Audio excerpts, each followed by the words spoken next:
واتقوا الله الذي تساءلون به والأرحام إن الله كان عليكم رقيبا يا أيها الذين آمنوا اتقوا الله وقولوا قولا سديدا يصلح لكم أعمالكم ويغفر لكم ذنوبكم ومن يطع الله ورسوله فقد فاز فوزا عظيما أما بعد فإن خير الحديث كتاب الله وخير الهدي هدي محمد صلى الله عليه وسلم وشر الأمور محدثاتها وكل محدثة بدعة وكل بدعة ضلالة وكل ضلالة في النار. أعوذ بالله السميع العليم من الشيطان الرجيم. بسم الله الرحمن الرحيم. إن عدة الشهور عند الله 12 شهرا في كتاب الله يوم خلق السماوات والأرض منها أربعة حرم ذلك الدين القيم فلا تظلموا فيهن أنفسكم. رب اشرح لي صدري ويسر لي أمري واحلل عقدة من لساني يفقهوا قولي. سبحانك لا علم لنا إلا ما علمتنا إنك أنت العليم الحكيم. تمام قسم کی تعریفات بڑائی کبریائی اور ستائش و صدا والے ملک کے لیے لائق اور زیبا ہے جس نے دن آپ اور انسان کو محض اپنی بندگی اور اپنی عبادت کے لیے پیدا فرمایا ہے. حمد و ثنا کے بعد اخبار بنگینت اور بے شمار درود و سلام ہو اس ہستی اقدس و مقدس پر جن کا نام نامی اسم گرامی محمد اکرم صلی اللہ علیہ وسلم ہے. ذات مبارکہ مقدسہ مطہرہ رب کائنات نے جنہیں رحمت کائنات بنا کر محفوظ کیا اور جن کے ذریعے سے اہل کائنات کی ہدایت اور رہنمائی کا بندوبست فرمایا. سامعین کرام عزیزان گرامی محترم بھائیو بزرگوں اور دوستو، یہ مہینہ رجب کا مہینہ ہے اور رجب کا مہینہ وہ مہینہ ہے جس کو اللہ تبارک و تعالیٰ نے حرمت والا مہینہ بنایا ہے. ان 4 مہینوں میں سے جس کا ذکر اللہ تبارک و تعالیٰ نے قرآن میں ذکر فرمایا، میں نے جو آیت آپ حضرات کے سامنے تلاوت کی سورہ توبہ کی آیت نمبر 36 میں اللہ تبارک و تعالیٰ فرماتے ہیں کہ اللہ تبارک و تعالیٰ کے ہاں مہینوں کی گنتی 12 ہے اور یہ مہینوں کی گنتی اس وقت سے ہے جب سے اللہ تبارک و تعالیٰ نے زمین و آسمان کو پیدا کیا. اسی وقت سے مہینوں کی گنتی 12 ہے اور ان میں سے اللہ تبارک و تعالیٰ ارشاد فرماتے ہیں 4 مہینے حکومت والے ہیں، ادب و احترام والے مہینے ہیں اور یہ تمہارا صحیح دین ہے اور اس کے اندر اپنی جانوں پر ظلم نہ کرو. اللہ تبارک و تعالیٰ کا یہ فرمان ہے کہ مہینے 12 ہیں، اس میں 4 حکومت والے ہیں.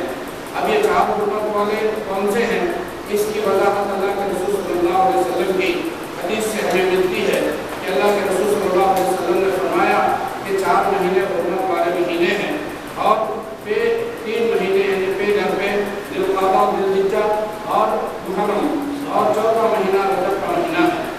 تو یہ 4 مہینے حرمت والے مہینے ہیں اور اللہ تبارک و تعالیٰ فرماتے ہیں ان مہینوں کے اندر اپنی جانوں پر ظلم مت کرو. بھائیو بزرگوں دوستو، بدعت کی تعریف تو ہمیں معلوم ہے، یعنی کہ دین کے اندر نئی بات کو ایجاد کرنا یا دین میں کسی چیز کی زیادتی کرنا، اضافہ کرنا، اس کو بدعت کہا جاتا ہے. نیکی اور ثواب ہے اللہ تبارک و تعالیٰ کے ارشادات اور نبی کریم صلی اللہ علیہ وسلم کے فرامین کی تعمیل، یعنی اللہ کے حکم کا جو حکم پر عمل کرنا اور نبی کریم صلی اللہ علیہ وسلم کے فرمان پہ عمل کرنے کا نام جو ہے وہ دین ہے اور وہ اسلام ہے. اور اس کے ماں سوا جو کچھ بھی ہے وہ دین کا حصہ نہیں ہے. جس پر اللہ اور اللہ کے رسول صلی اللہ علیہ وسلم کی مہر نہ لگی ہو، مہر نہیں لگ کے ہے تو سمجھو وہ دین کا حصہ نہیں ہے، اسی کو جو ہے بدعت کہا جاتا ہے.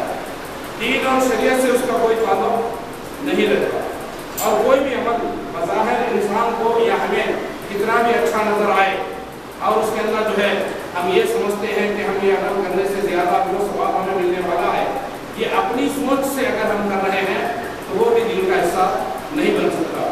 دین وہی ہے جس کو اللہ تبارک و تعالیٰ نے قرآن کے اندر ذکر کیا اور دین اسلام وہی ہے جو محمد رسول اللہ صلی اللہ علیہ وسلم نے اپنے فرامین کے اندر ذکر فرمایا. اور اللہ کے ہاں جو ہے وہ عمل جو ہے مقبول نہیں ہوتا جو آدمی اپنی مرضی سے کرتا ہے. اور جب اسے اللہ تبارک و تعالیٰ اور اس کے نبی صلی